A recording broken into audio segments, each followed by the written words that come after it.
जय हिंद साथियों, आप सभी का स्वागत है विद्यालयपुर के इस YouTube प्लेटफॉर्म पर, जिसमें हम आज फिर आपके लिए लेकर आ गए हैं महिला पर्यवेक्षक के लिए CDP मतलब बाल विकास की क्लास, जिसमें हम आपको बाल विकास से संबंधित 50 क्वेश्चंस आपको करवाएंगे। और ये जो सीरीज़ है ये आपकी रोज़ मैराथन क्लास चलती है, जिसमें हम मध्य प्रदेश की जो महिला पर्यवेक्षक भर्ती होने वाली है उसके लिए मैराथन क्लास लेकर आते हैं। और इसमें हम आपके लिए आज बाल विकास के क्वेश्चंस लेकर आए हैं।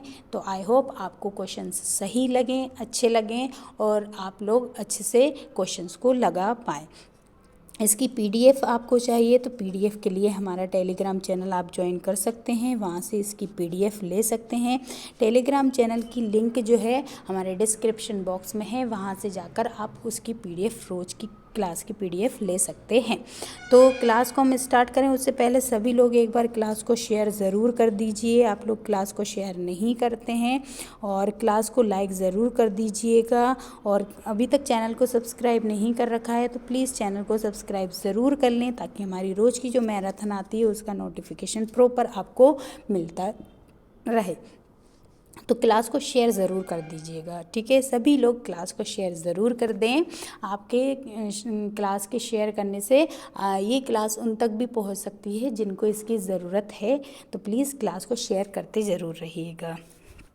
तो हमारी क्लास को हम स्टार्ट कर देते हैं, आपका टाइम नहीं लेते हैं और ज़्यादा से ज़्यादा क्लास को बस शेयर करते हुए चलिएगा। और चैनल को सब्सक्राइब ज़रूर कर लीजिएगा अगर आपने चैनल को सब्सक्राइब नहीं कर रखा है तो। चलिए, तो अब हमारी क्लास को स्टार्ट कर देते हैं। और पहला क्वेश्चन आपके सामने आ चुका है, स्पीड से कराएंगे। 50 क्वेश्चन है, कोशिश करेंगे हम कि हम 1 घंटे के अंदर अंदर, बल्कि 1 घंटे से कम समय में आपको क्वेश्चन कंप्लीट करा दें, ठीक है। चलिए, पहला क्वेश्चन है सीखने के सिद्धांत है। सीखने के सिद्धांत कौन कौन से हैं? प्रश्न और भूल का सिद्धांत, और सूझ का सिद्धांत, या अनुकरण का सिद्धांत, या फिर उपरोक्त सभी। सभी लोग आंसर लगाएंगे, आंसर को कमेंट बॉक्स में लगाते हुए चलेंगे। और कितने आंसर आपके ठीक सही हुए हैं हमें ज़रूर बताएंगे लिखकर कि कमेंट बॉक्स में कि आपके आज के कितने क्वेश्चन सही हुए हैं। और हर क्वेश्चन नंबर डालकर उसका आंसर ज़रूर लिखें। तो पहले बताइए कि सीखने का जो सिद्धांत है वो कौन सा है? तो याद रखें, ये सभी जो हैं सीखने के सिद्धांत से संबंधित हैं, चाहे वो प्रश्न और भूल का सिद्धांत हो, या सूझ का सिद्धांत हो, या फिर अनुकरण का सिद्धांत हो। ये सभी सिद्धांत जो हैं सीखने के सिद्धांत से संबंधित हैं। चलिए, नेक्स्ट क्वेश्चन देख लेते हैं। नेक्स्ट क्वेश्चन क्या है? नेक्स्ट क्वेश्चन है कि बालक के सीखने की प्रक्रिया को प्रभावित करने वाला तत्व क्या है? बताइए। जो बालक सीखता है, सीखने की मतलब उसकी जो सीखने की प्रोसेस होती है और उसको प्रभावित करने वाला कौन सा तत्व होगा? प्रेरणा, या फिर पुरस्कार, या प्रशंसा, या उपरोक्त सभी। अगर कोई बालक को अगर हम देखिए, अगर हम मोटिवेट करते हैं तो मोटिवेट से भी वो क्या होता है, सीखता है ना। तो प्रेरणा भी उसके लिए क्या होती है, इम्पोर्टेंट होती है, क्योंकि इससे वो सीखता है। अगर कोई बच्चा अच्छा कार्य कर रहा है और हम उसको अच्छे कार्य के लिए उसको पुरस्कार दे रहे हैं, तो भी उसको सीखने की प्रक्रिया में और भी ज़्यादा उसकी क्या होगी, प्रभावित होगी। अगली बार और अच्छा करने की कोशिश करेगा। तो ये भी होता है। फिर आती प्रशंसा। अगर वो अच्छा कार्य कर रहा है तो बिल्कुल आप उसको प्राइज़ करें, उसकी प्रशंसा करें। तो ये भी इसका ऑप्शन सही होगा। तो उपरोक्त सभी जो हैं इसके राइट आंसर होगा। उपरोक्त सभी, ये सभी सीखने को प्रभावित कर सकते हैं किसी भी बच्चे के। तो राइट आंसर उपरोक्त सभी। चलिए, नेक्स्ट क्वेश्चन देखते हैं कि व्यक्तित्व किससे संबंधित है? बताइए, व्यक्तित्व किससे संबंधित है? पर्सनालिटी इज रिलेटेड टू, शारीरिक से संबंधित है, क्रियात्मक से संबंधित है, पर्सोना से संबंधित है, या फिर पर्सोना मतलब पर्सनालिटी से संबंधित है, या फिर संवेग से संबंधित है। तो जो व्यक्तित्व किससे संबंधित है? तो पर्सनालिटी जो है वो पर्सोना शब्द जो है इसी से बना हुआ है, और ये पर्सोना शब्द से संबंधित है। तो याद रखें, जो पर्सनालिटी है वो किससे संबंधित है? पर्सोना शब्द से संबंधित है, क्योंकि ये इसका मूल शब्द क्या है, पर्सोना ही है। पर्सोना शब्द से ही पर्सनालिटी शब्द बना हुआ है। तो राइट आंसर क्या हो जाएगा? पर्सोना, ठीक है। चलिए, नेक्स्ट क्वेश्चन देख लेते हैं। नेक्स्ट क्वेश्चन क्या है? बाल कल्याण योजनाएं हैं, बाल कल्याण योजनाएं हैं राष्ट्रीय बाल बोर्ड द्वारा संचालित या फिर समन्वित बाल विकास सेवा योजना के अंतर्गत आती हैं, राष्ट्रीय बाल नीति के अंतर्गत आती हैं, या फिर उपरोक्त में से सभी। तो देखिए, अगर बाल कल्याण योजनाएं बोलें, चाइल्ड वेलफेयर स्कीम्स होती हैं, तो ICDS तो चलाता ही है, ठीक है, ये योजनाएं चलाता है, वो पोषण से संबंधित सभी चीज़ बताता है, तो ये तो चलाता ही है। फिर उसके बाद आता है राष्ट्रीय बाल बोर्ड, ये तो बालक के लिए ही बोर्ड बनाया गया है, तो ये भी कल्याण की योजना ही चलाएगा। और जो राष्ट्रीय बाल नीति आई, नीति अगर किसी बालक के लिए नीति आएगी तो उसके लिए भी वो क्या करेगी, बाल कल्याण से संबंधित योजनाएं ही चलाएगी। तो राइट आंसर क्या हो जाएगा इसका, उपरोक्त सभी इसका राइट आंसर हो जाएगा। क्या हो जाएगा इसका, उपरोक्त सभी इसका राइट आंसर हो जाएगा। चलिएगा नेक्स्ट क्वेश्चन देखते हैं। नेक्स्ट क्वेश्चन क्या है, नेक्स्ट क्वेश्चन है कि पूर्व प्राथमिक शिक्षा का उद्देश्य क्या है। पूर्व प्राथमिक शिक्षा का उद्देश्य मतलब कि जो प्री स्कूल होते हैं, अर्ली चाइल्डहुड एजुकेशन होती है, उसका उद्देश्य क्या है। सीखने की प्रति रुचि जागृत करना, ठीक है, सौंदर्य बोध का विकास करना, या सृजनात्मकता का विकास करना, या उपरोक्त सभी। तो देखिए, कोई भी बच्चा है उसको है ना, अगर प्री स्कूल एजुकेशन दी जा रही है, अर्ली चाइल्डहुड एजुकेशन दी जा रही है, तो उसका उद्देश्य यही होता है कि सीखने के प्रति उसकी रुचि को क्या किया जाए, जागृत किया जाए, मतलब वो सीखे, चीज़ों को सीखे, बहुत अच्छे से सीखे।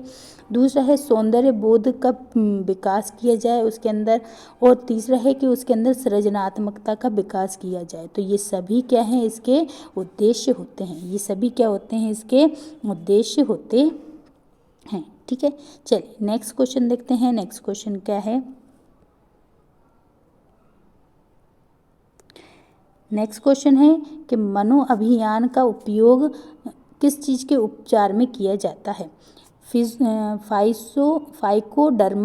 फाइकोडर्मा यूज द ट्रीटमेंट ऑफ, बताइए, मनोअभियान का उपयोग किस चीज़ के उपचार में किया जाएगा। बाल अपराध, या फिर असामान्य बालक के लिए, या फिर समस्यात्मक बालक के लिए, या फिर मंदबुद्धि बालक के लिए। तो देखिए, मनोअभियान जो चलाया जाएगा वो किस तरीके के बालकों के लिए चलाया जाएगा, या किस तरीके के जो भी कोई भी डिसीज़ है उसके उपचार के लिए चलाया जाएगा। तो राइट आंसर इसका क्या हो जाएगा, बाल अपराध। ये किसके लिए चलाया जाता है, मनोअभियान किसके लिए चलाया जाता है, जो बालक हैं उनके खिलाफ जो अपराध होते हैं, उनके साथ जो अपराध होते हैं उससे संबंधित उसके उपचार के लिए मनोअभियान की शुरुआत की गई है, ठीक है। चलिए नेक्स्ट क्वेश्चन देखते हैं। नेक्स्ट क्वेश्चन है कि हस्तशिल्प की शिक्षा को दी जानी चाहिए। जो हस्तशिल्प की जो शिक्षा है उसको किस बच्चे को दी जानी चाहिए। सामान्य बालक को दी जानी चाहिए, या पिछड़े बालक को दी जानी चाहिए, या फिर मंद बुद्धि वाले बालक को दी जानी चाहिए, या फिर प्रखर बुद्धि वाले बच्चों को दी जानी चाहिए।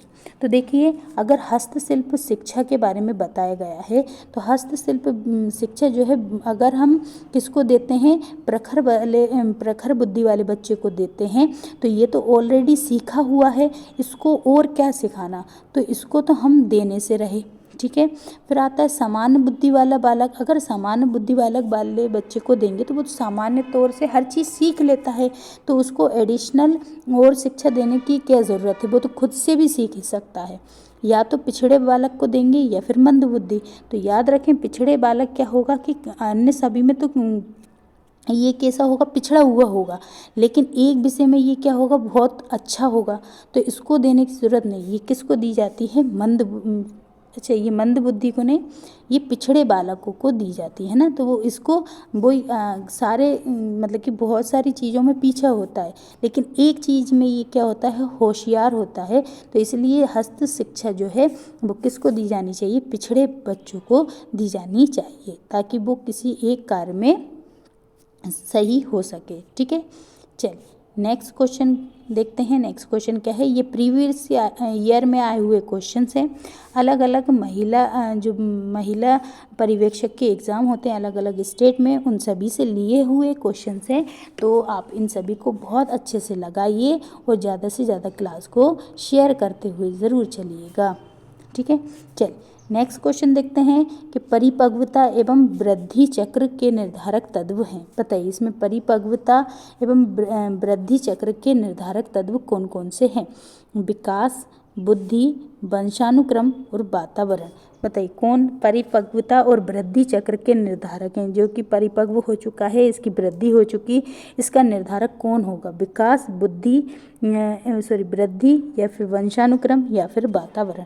तो देखिए वातावरण किसी से संबंधित नहीं है ना। वातावरण से केस पता चलेगा ये परिपक्व हो चुका है कि नहीं हो चुका है।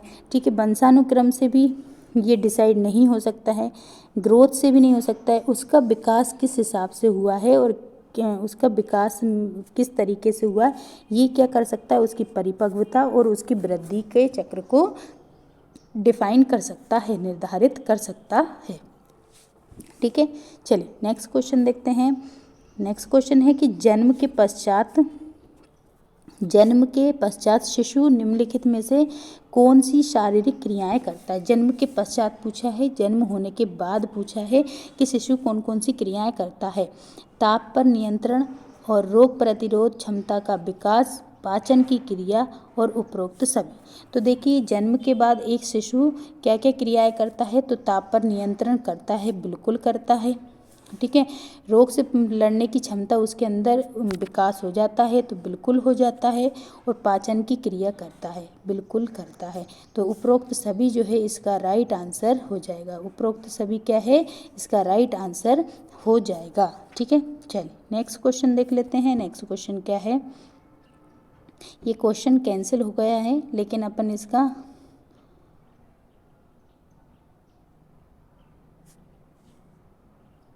ये क्वेश्चन कैंसिल हो चुका था तो अपन इसको नहीं करते हैं। ठीक है, चलिए हम बोल रहे हैं ये प्रीवियस ईयर में आए हुए क्वेश्चन हैं।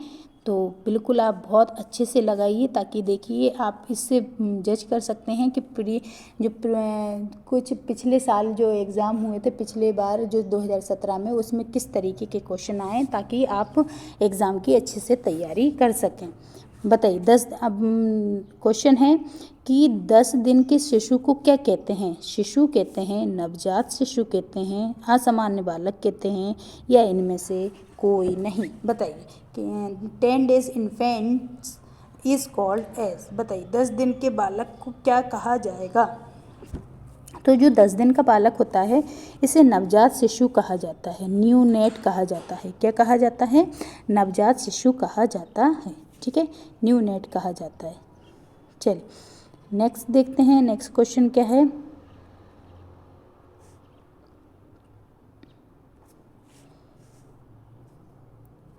नेक्स्ट क्वेश्चन है क्या XY क्रोमोसोम लिंग निर्धारण करते हैं। सही है, गलत है, आंशिक गलत है या फिर सही है। तो देखिए क्रोमोसोम कितने होते हैं, 2 प्रकार के होते हैं। एक XX होता है और एक कौन सा होता है, XY होता है। इसे ऑटोसोम्स कहते हैं, इसे हेट्रोसोम्स कहते हैं। ये जो होता है महिलाओं में पूरे जो 23 जोड़े गुणसूत्र होते हैं वो XX ही होते हैं, लेकिन पुरुष में 22 जोड़े तो XX होते हैं।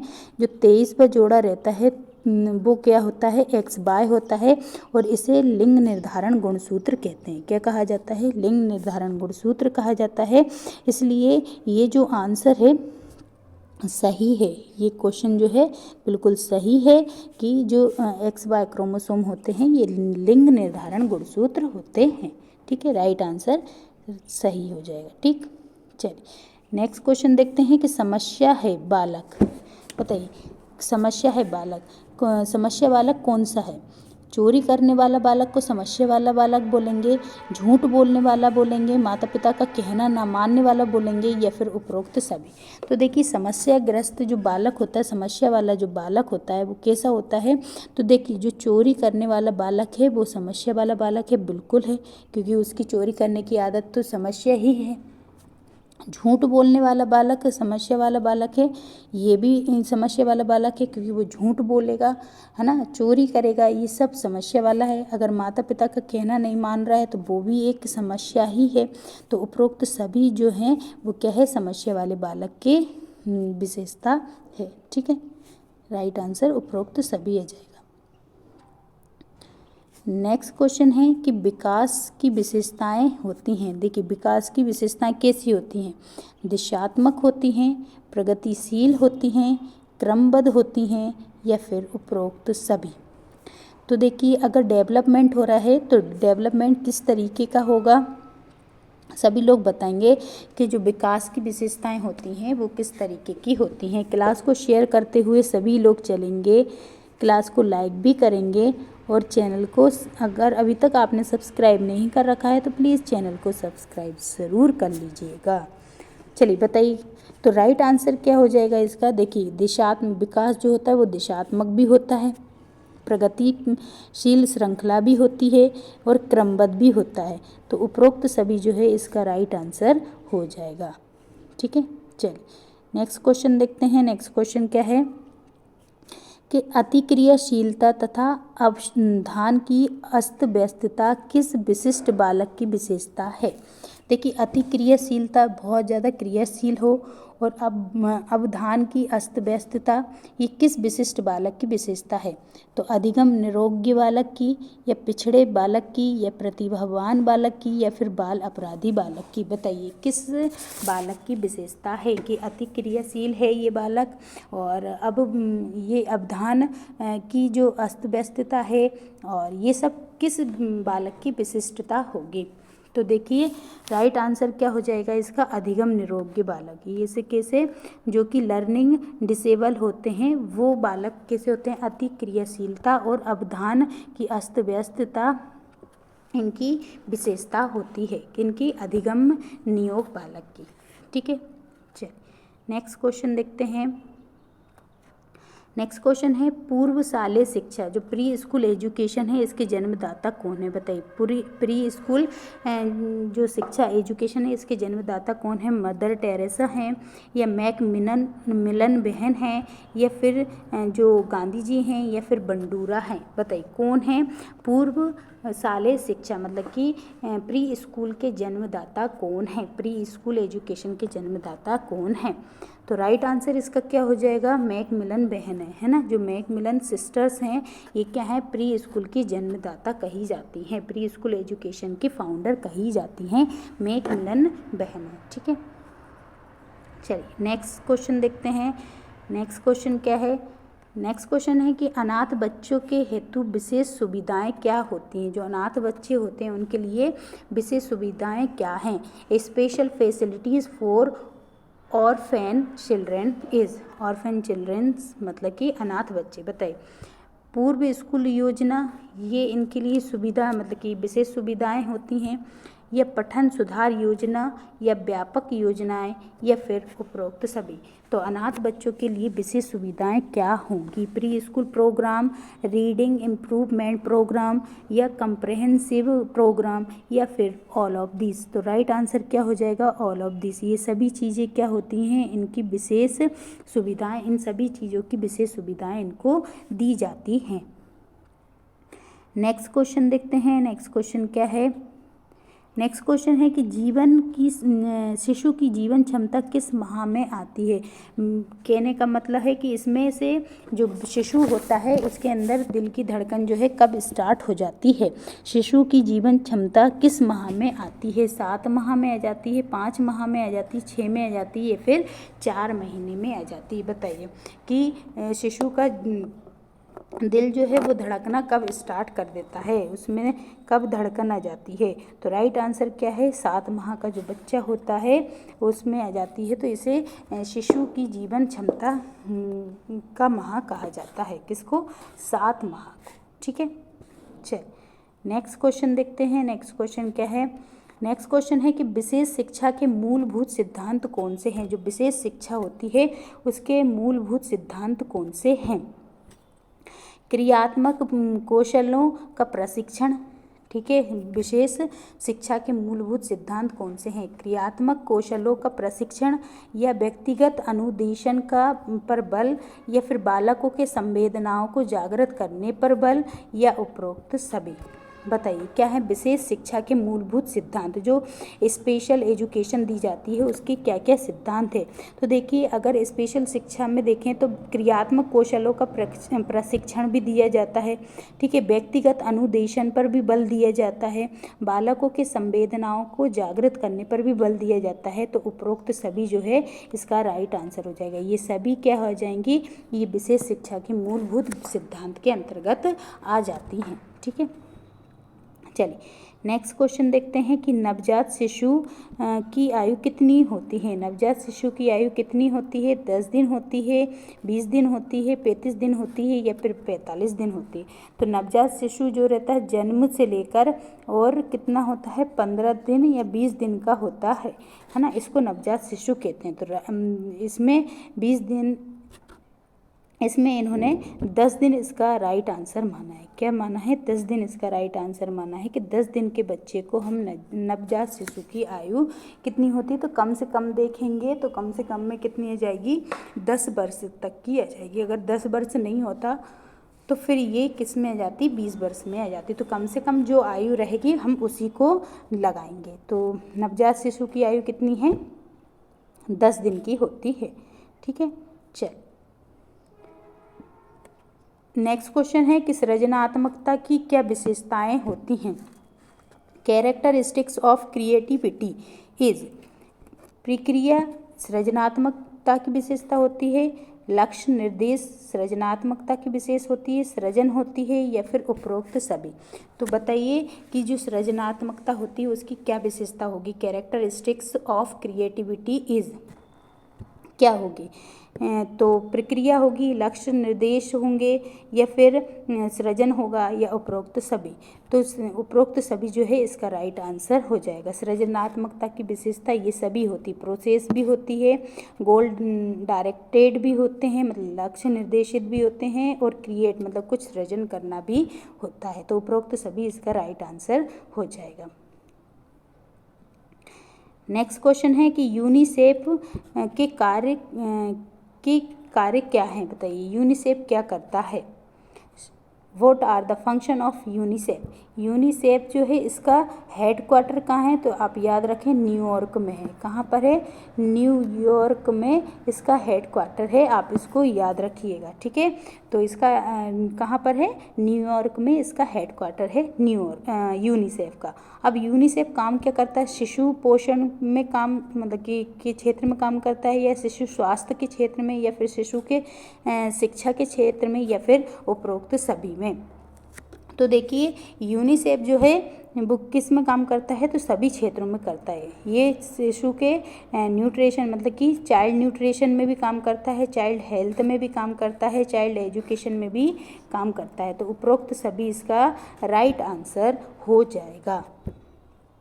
चलिएगा नेक्स्ट क्वेश्चन देखते हैं। नेक्स्ट क्वेश्चन है कि अनाथालय सेवाएं होती हैं। अनाथालय सेवाएं किस तरीके की सेवाएं होती हैं? संस्थात्मक सेवाएं होती हैं, असंस्थात्मक सेवाएं होती हैं, संस्थात्मक और असंस्थात्मक दोनों होती हैं, या इनमें से कोई नहीं होती है? जो ऑर्फेन होम्स होते हैं, अनाथालय होते हैं, वो उनकी सेवाएं किस तरीके की होती है? संस्थात्मक होती है, असंस्थात्मक होती है, संस्थात्मक असंस्थात्मक दोनों होती हैं, या इनमें से कोई नहीं? तो राइट आंसर क्या हो जाएगा? दोनों प्रकार की होती हैं। संस्थात्मक भी होती हैं और असंस्थात्मक भी होती हैं, मतलब इंस्टीट्यूशनल भी होती हैं और नॉन इंस्टीट्यूशनल भी होती हैं, ठीक है। चलिए नेक्स्ट क्वेश्चन देखते हैं कि नवजात का शाब्दिक अर्थ क्या होता है? बताइए नवजात मतलब कि न्यू नेट का मीनिंग क्या होता है? नया, या फिर बच्चा, या फिर सुंदर, या फिर चेहरा? बताइए न्यू नेट ये क्या होती है? नवजात की एज कितनी होती है? 10 दिन की, है ना। 10 दिन जो बच्चा रहता है उसको हम क्या कहते हैं? नवजात कहते हैं। और नवजात का मतलब क्या होता है? तो नया होता है। क्या होता है? न्यू होता है, मतलब कि नया जो है वो नवजात मतलब कि न्यू नेट का मीनिंग क्या होता है? नया होता है, ठीक है। चलिए नेक्स्ट क्वेश्चन देखते हैं। नेक्स्ट क्वेश्चन क्या है?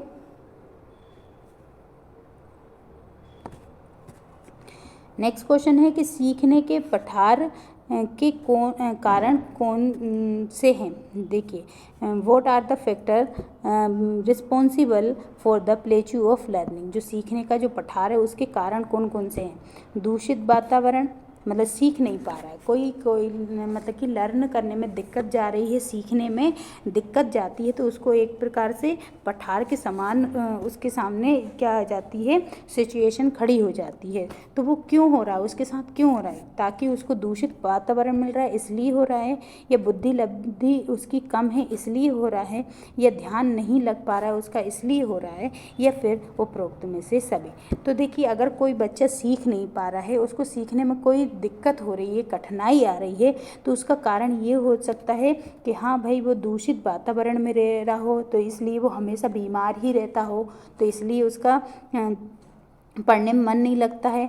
दूसरा है उसकी बुद्धि लब्धि भी कम हो, बिल्कुल हो सकता है IQ कम है तो उसको समझने में थोड़ी दिक्कत जा रही है, थोड़ी कठिनाई हो रही है, तो भी उसको सीख नहीं पाएगा।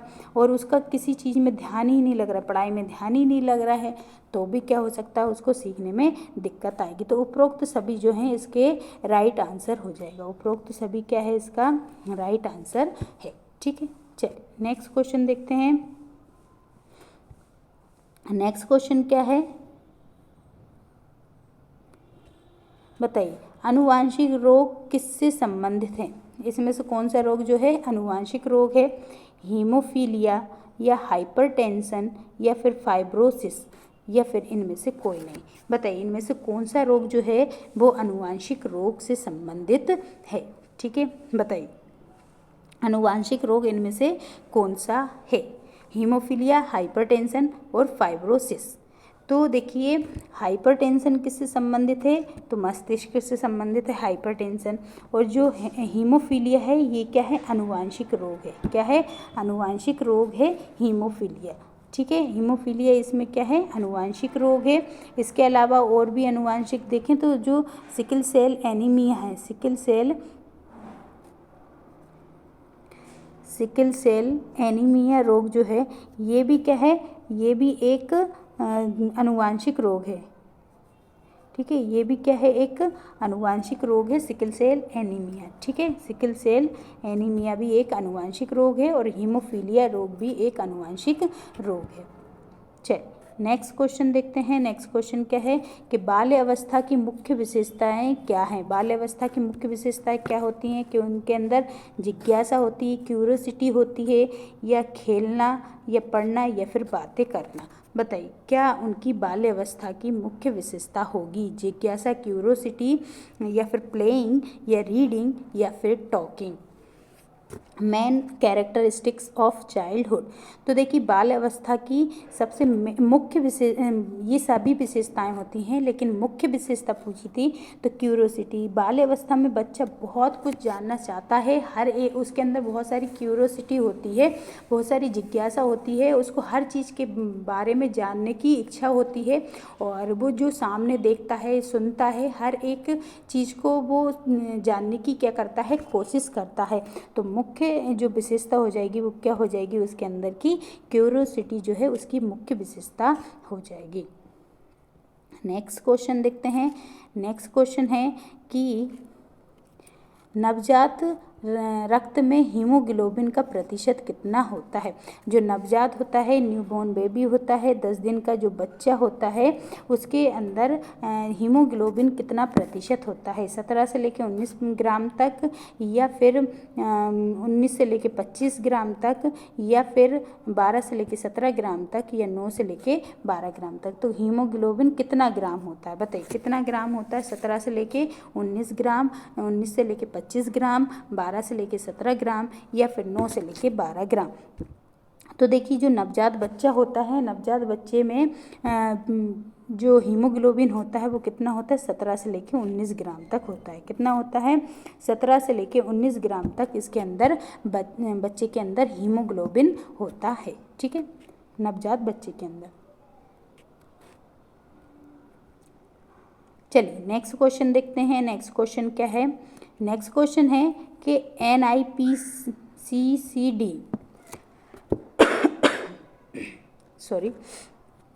NIPCCD का पूरा नाम क्या है? ठीक है, इसका पूरा नाम बताइए क्या है। तो इसका पूरा नाम national institute of public health and child development है।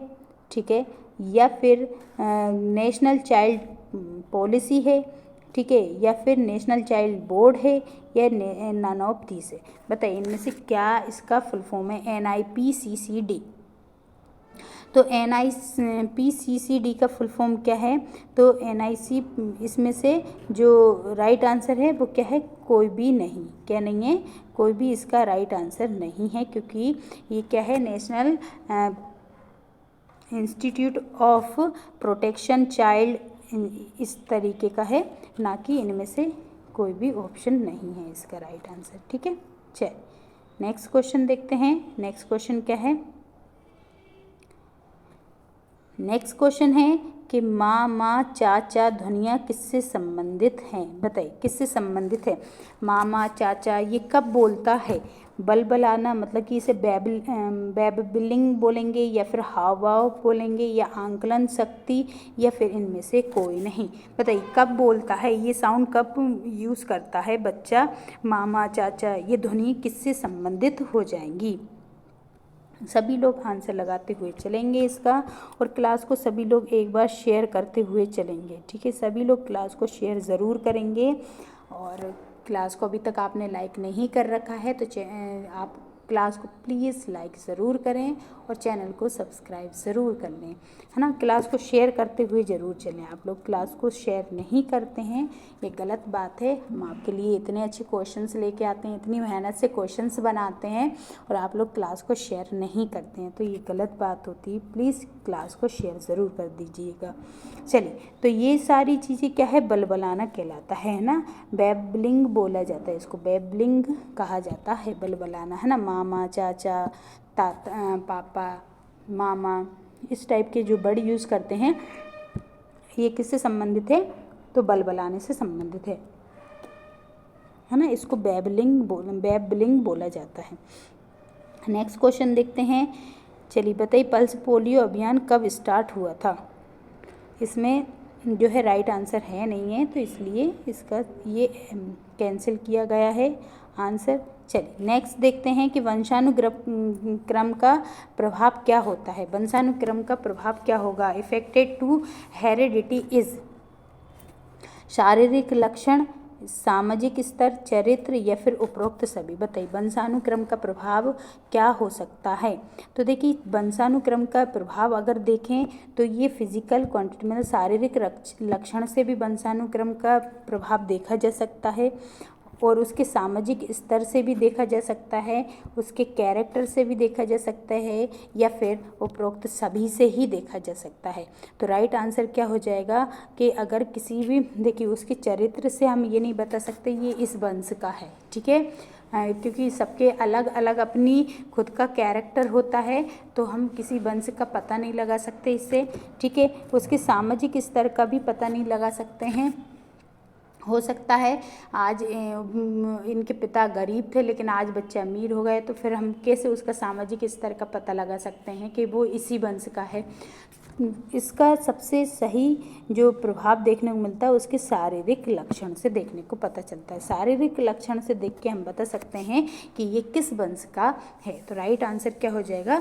फिजिकल क्वालिटीज़ जो रहती हैं वो किसी भी वंशानुक्रम के प्रभाव को बता सकती हैं। ठीक है, चलिए नेक्स्ट क्वेश्चन देखते हैं। नेक्स्ट क्वेश्चन है कि जो स्थूल गतिविधियां तथा सूक्ष्म क्रियात्मक कौशल किससे संबंधित है? जो सूक्ष्म गतिविधियां हैं तथा सूक्ष्म क्रियात्मक कौशल है वो किससे संबंधित है? क्रियात्मक विकास से संबंधित है, शारीरिक विकास से संबंधित है, सामाजिक विकास से संबंधित है, या संवेगात्मक विकास से संबंधित है? सभी लोग आंसर लगाते हुए चलेंगे कि क्रियात्मक विकास जो है वो किससे संबंधित है। स्थूल गतिविधियां और सूक्ष्म क्रियात्मक कौशल जो है किससे संबंधित है? तो राइट आंसर इसका क्या हो जाएगा? राइट आंसर है ये सब क्रियात्मक विकास हैं। क्या है? मोटर डेवलपमेंट है। स्थूल गतिविधियां, सूक्ष्म क्रियात्मक कौशल, ये सब क्या है? मोटर डेवलपमेंट कहलाते हैं, क्रियात्मक विकास कहलाते हैं। ठीक है, नेक्स्ट क्वेश्चन है कि मेंडल का नियम किससे संबंधित है, बताइए। मेंडल का नियम किससे संबंधित है, वातावरण से संबंधित है या वंशानुक्रम से संबंधित है या फिर सीखने से संबंधित है या फिर अभ्यास से संबंधित है। तो देखिए आनुवांशिकता का जनक कहा जाता है मेंडल को, ठीक है। आनुवांशिकता का क्या कहा जाता है, जनक कहा जाता है। किसको, मेंडल को आनुवांशिकता का जनक कहा जाता है। और ये जो है मेंडल का नियम किससे संबंधित है, तो मेंडल का नियम जो है वंशानुक्रम से संबंधित है। तो किससे संबंधित है, वंशानुक्रम से संबंधित है, ठीक है। चलिए नेक्स्ट क्वेश्चन देखते हैं। नेक्स्ट क्वेश्चन क्या है, नेक्स्ट क्वेश्चन है कि गर्भस्थ शिशु जीवन भर करता है, गर्भस्थ शिशु का जीवन जो है किस पर निर्भर करता है, फैलोपियन ट्यूब पर या अपरा पर या स्नायु मंडल पर या फिर उपरोक्त सभी पर, बताइए किस पर करता है। तो देखिए गर्भस्थ शिशु के बारे में अगर हम देखें तो जो गर्भस्थ शिशु होता है इसका जीवन किस पर निर्भर करता है, जहाँ से उसको पोषण मिलेगा उस पर निर्भर करेगा, है ना। तो ये किस पर निर्भर करेगा, प्लेसेंटा पर निर्भर करता है। किस पर करता है, प्लेसेंटा पर निर्भर करता है। अगर फैलोपियन ट्यूब की बात करें तो यहाँ पर क्या होता है, निषेचन की क्रिया होती है। यहाँ पर क्या होती है, निषेचन की क्रिया होती है, ठीक है। और फैलोपियन ट्यूब के कितने पार्ट होते हैं, 4 पार्ट होते हैं, ये भी याद रखना, ठीक है। तो राइट आंसर क्या हो जाएगा, अपरा मतलब प्लेसेंटा पर ही किसी भी शिशु का जीवन निर्भर करता है, ठीक है। चलिए नेक्स्ट क्वेश्चन देखते हैं। नेक्स्ट क्वेश्चन क्या है,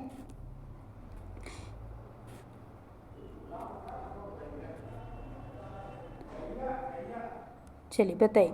नेक्स्ट क्वेश्चन है कि सीखने का क्षेत्रीय सिद्धांत किसके द्वारा दिया गया है। क्षेत्रीय सिद्धांत, सीखने का क्षेत्रीय सिद्धांत किसने दिया, कोहलर ने दिया, पावलोव ने दिया, लेविन ने दिया या जियाजेट ने दिया, बताइए किसने दिया है। जो सीखने का नियम है, सीखने का क्षेत्रीय सिद्धांत है, ये किसने दिया है, कोहलर ने दिया है, पावलोव ने दिया है, लेविन ने दिया है या जियाजेट ने दिया है। तो राइट आंसर इसका क्या हो जाएगा, तो इसका राइट आंसर हो जाएगा लेविन ने दिया है। किसने दिया है, लेविन ने दिया है ना। तो सीखने का जो क्षेत्रीय सिद्धांत है, क्षेत्रीय सिद्धांत रीजनल लर्निंग जो है, थ्योरी ऑफ रीजनल लर्निंग, ये किसने दी है, लेविन ने दी है। किसने दी है, लेविन ने दिया है। चलिए नेक्स्ट क्वेश्चन देखते हैं। नेक्स्ट क्वेश्चन क्या है, नेक्स्ट क्वेश्चन है कि विकलांग पुनर्वास अनुसंधान योजना का मुख्य लक्ष्य क्या है। जो विकलांग पुनर्वास अनुसंधान योजना है उसका मुख्य लक्ष्य क्या है। मेन एम ऑफ द विकलांग पुनर्वास अनुसंधान योजना समेकित शिक्षा है या फिर सामान्य शिक्षा है या पत्रकारिता वाली शिक्षा है या उपरोक्त सभी, बताइए किस तरीके की है। जो विकलांग पुनर्वास अनुसंधान योजना है उसका मुख्य लक्ष्य क्या है। इंटीग्रेटेड एजुकेशन है, नॉर्मल एजुकेशन है, डिस्टेंस एजुकेशन है, ऑल ऑफ दिस। तो राइट आंसर क्या हो जाएगा, इस सब का क्या है, समेकित शिक्षा, है ना। सबको मिला, सबको एक साथ जोड़कर और शिक्षा देना इसका क्या है, मुख्य लक्षण है, लक्ष्य है किसका, विकलांग पुनर्वास अनुसंधान योजना का।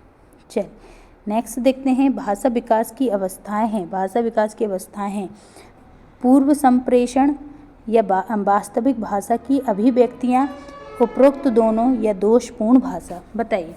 भाषा विकास की अवस्थाएं हैं, stage of speech development is किस तरीके की हैं, पूर्व संप्रेषण या वास्तविक भाषा की अभिव्यक्तियाँ या उपरोक्त दोनों या फिर दोषपूर्ण भाषा। तो देखिए इसका राइट आंसर क्या हो जाएगा, उपरोक्त दोनों, ये क्या है, इसकी अवस्थाएं हैं, है ना। पूर्व संप्रेषण की भी अवस्थाएं हैं, मतलब pre speech from the communication, और दूसरा है वास्तविक भाषा की अभिव्यक्तियां भी हैं, है ना, speech from the communication.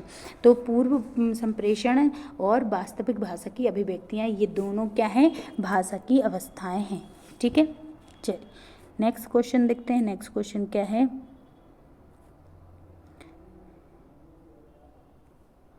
Next question है कि शेषवावस्था में बालिका का भार बालक से होता है। कैसा होता है? जब शेषवावस्था होती है उसमें बालिका का भार जो होता है, लड़की का वजन जो होता है लड़के से क्या होगा? कम होगा, ज़्यादा होगा, बराबर होगा, या फिर इनमें से कोई नहीं। In infancy girl child weight is dash than boy. बताइए, बालिका का भार शेषवावस्था में बालक से कैसा होता है? तो याद रखें कैसा होता है? कम होता है। ठीक है, शेषवावस्था में बालिका का भार कम होगा और बालक का भार क्या होता है? अधिक होता है। नेक्स्ट क्वेश्चन देखते हैं। नेक्स्ट क्वेश्चन क्या है? बताइए, पूर्व टोली की आयु क्या है? पूर्व टोली की आयु क्या होती है? 3 से लेके 6 वर्ष, 2 से लेके 5 वर्ष, 6 से लेके 10 वर्ष, या फिर 6 से लेके 12 वर्ष। बताइए कौन सी जो है पूर्व टोली की अवस्था है? तो जो पूर्व बाल अवस्था होती है वो ही पूर्व टोली की अवस्था होती है। अब बताइए पूर्व बाल अवस्था कौन सी है इसमें से? पूर्व टोली की अवस्था किसको कहते हैं? तो देखिए 3 से लेके 6 वर्ष तक की जो रहती है, 3 से लेके 6 वर्ष तक की आयु को पूर्व टोली की अवस्था कहते हैं।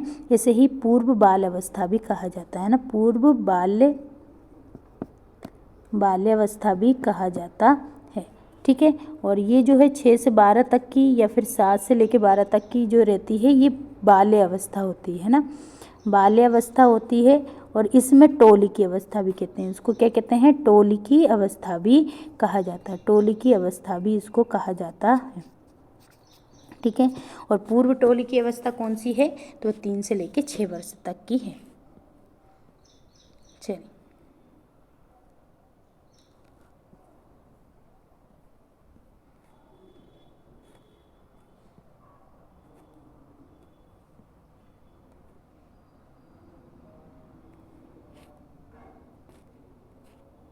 चलिए बताइए, विशेष शिक्षा विद तथा स्कूल बालकों के लिए है। विशेष शिक्षा विद तथा स्कूल बालकों के लिए है, क्या है? सामान्य बालक, मतलब विशेष शिक्षा विद तथा स्कूल सामान्य बालकों के लिए होता है, या विशिष्ट बालकों के लिए होता है, या स्कूल वाले बालकों के लिए होता है, या इनमें से किसी के लिए नहीं होता है?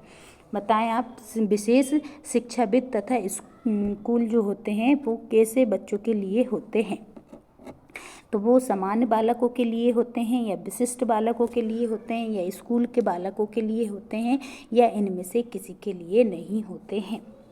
तो special educator and school are the special, जो विशिष्ट बच्चे होते हैं उन्हीं के लिए होंगे, है ना। किसके लिए होंगे? स्पेशल जो चाइल्ड होते हैं उनके, विशिष्ट बालक जो होते हैं, एक्सेप्शनल जो चिल्ड्रन होते हैं उनके लिए विशेष शिक्षाविद होते हैं, मतलब एजुकेटर्स होते हैं, उन्हीं के लिए विशेष स्कूल भी बनाए जाते हैं।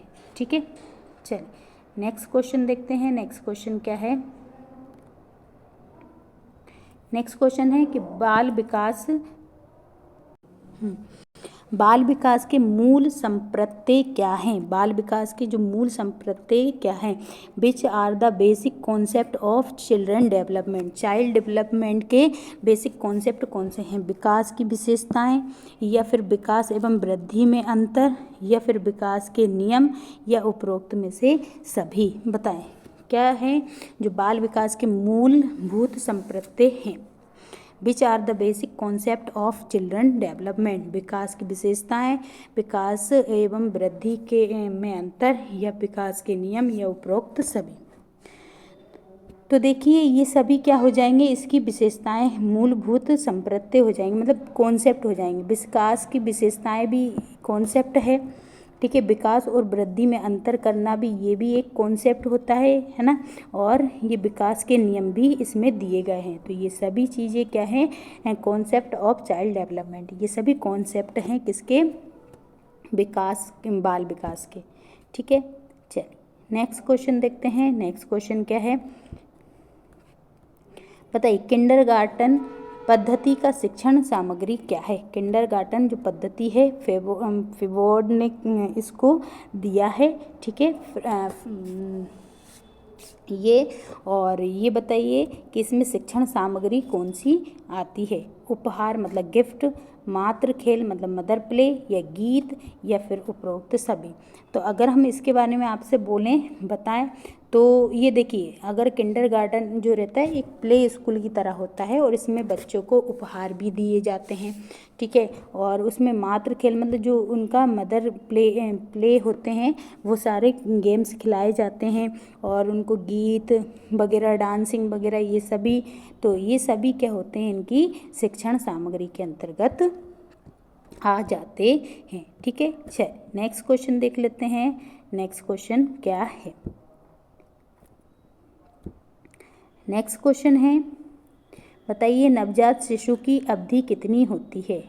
इसमें अब पूछा गया है नवजात शिशु की अवधि सप्ताह में पूछा, जन्म से लेके 2 सप्ताह तक, जन्म से लेके 2 सप्ताह मतलब कि जन्म से लेके और 2 सप्ताह मतलब 14 दिन 15 दिन तक, है ना।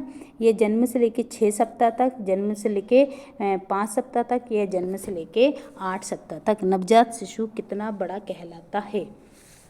सभी लोग आंसर देते हुए चलेंगे, क्लास को शेयर करते हुए भी चलेंगे। और अभी तक आपने क्लास को लाइक नहीं किया है तो प्लीज़ क्लास को लाइक कीजिएगा। चैनल को अभी तक आपने सब्सक्राइब नहीं कर रखा है तो चैनल को प्लीज़ सब्सक्राइब ज़रूर कर लें। और क्लास को आप लोग शेयर ज़रूर कीजिएगा। क्लास को आप लोग शेयर नहीं करते हैं, प्लीज़ क्लास को शेयर, ज़्यादा से ज़्यादा क्लास को शेयर करते हुए ज़रूर चलिएगा। और इसकी पीडीएफ अगर आपको चाहिए तो पीडीएफ हमारे टेलीग्राम चैनल पे आपको मिल जाएगी। और टेलीग्राम चैनल की लिंक हम इस क्लास के डिस्क्रिप्शन बॉक्स में दे देंगे, तो वहाँ से आप टेलीग्राम चैनल को ज्वाइन कर सकते हैं और वहाँ से यहाँ इसकी क्लास की पीडीएफ ले सकते हैं। तो क्लास की पीडीएफ भी मिल जाएगी और आपको क्वेश्चंस भी मिलेंगे, तो आप प्रॉपर आंसर के साथ क्वेश्चंस मिलेंगे, तो बिल्कुल आप प्रैक्टिस कर सकते हैं। ज़्यादा से ज़्यादा क्लास को शेयर करते हुए ज़रूर चलिएगा और क्लास को लाइक भी करते हुए जाइएगा। और कमेंट बॉक्स में आंसर ज़रूर लगाइएगा कि आपके आज के क्वेश्चंस में से कितने क्वेश्चन सही हुए हैं। हर एक क्वेश्चन का आंसर भी दे सकते हैं, क्वेश्चन नंबर लिख के और आंसर आप दे सकते हैं। जिस तरीके से आपको देना है उस तरीके से दे सकते हैं। तो आज के क्वेश्चंस इतने ही रखेंगे और इस क्वेश्चन का आंसर क्या हो जाएगा, जन्म से लेकर 2 सप्ताह तक इसका राइट आंसर हो जाएगा। तो आज के लिए सिर्फ इतना ही रखते हैं, फिर मिलेंगे अगले क्वेश्चंस में।